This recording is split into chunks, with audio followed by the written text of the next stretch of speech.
أن سيدنا عنده بعض القضايا كيتبعها بيده شخصيا، ولكن هو ما كيتبعش كل شيء بطبيعة الحال.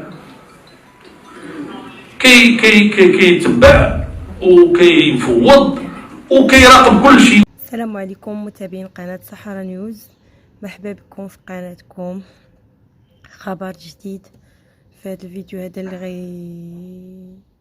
غيتناول الرد ديال السيد الرئيس السابق للحكومة المغربية السيد عبد الاله بن كيران على البلاغ الديوان الملكي اللي جاءت فيه تصريحات ضد الحزب ديال السي عبد الاله بن كيران، وجاء كرد على البيان اللي خرج به حزب العدالة والتنمية.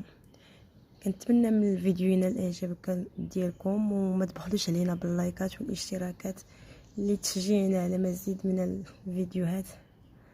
والطبيعي حيت الناس ناضوا كيتكلموا على الصلاحيات الدستوريه، الدستور كيعطي لجلاله الملك كافه الصلاحيات في الدوله، ما كاين حتى حاجه كيعطيها حصريا لرئيس الحكومه.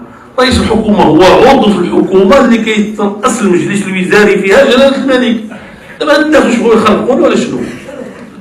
كل الوسائل مناسبه باش يشوهوا هذا الحزب وهذا التيار ويقصيوه ويفدوا معاه ويفدوا مع الامين العام ديالو، فهمتي ولا؟ والامين العام ديالو الناس اللي اختاروه ملي ما غاديش يبقاو يبغيو، راه ما غاديش يبقى، راه ماشي نتوما اللي جبتيوه، النهار اللي تجيبوه نتوما ديوه نتوما، ما تستعجلوا الشعب.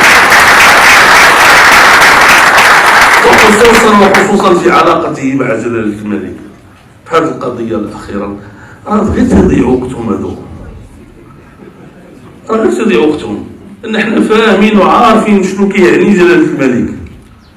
جلاله الملك الاخوان جا قبل الدستور، راه جا هذه 4 القرون، النهار اللي هذه الاسره العلويات ولات الرئاسه ديال هذه البلاد بلا دستور بلا حقوق الانسان بلا حتى شي حاجه، بالبيعه، وهذه البيعه راه ما زالت موجوده، وهي موجوده في المرجعيه الاسلاميه التي نعتز نحن بالانتماء اليها اولا وقبل كل شيء، وعلاقتنا معها مبنيه اولا وقبل كل شيء على هذا الشيء.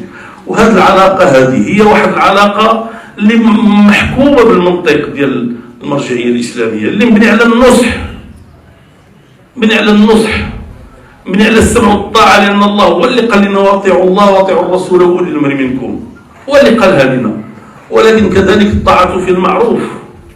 ولهذا هذه المحاولات كلها هي اللي كيديروا باش يشوشوا بيننا وبين جلاله الملك ستذهب سدى، لان جلاله الملك هو ما غيفرطش في الدين، وحنا ما غنفرطوش في جلاله الملك، لانه هو امير المؤمنين وهو الذي قال لا انه بصفه المؤمنين الذي حرم حلاله هذه المحاولات يعني شي مره يلقاو شي عباره في شي بلاغ ديالنا الى اخره يكبروا، ولكن راه حنايا عاوتاني ابناء القرن 21 اليوم، وراه كاين بيننا وبين الدوله دستور، والدستور فيه الوضوح الكافي، فهمتيني ولا؟ ففي نفس الوقت اللي حنا متمسكين بالحقوق ديالنا اللي كاينه في الدستور، في نفس الوقت نحن على ولائنا لجلاله الملك.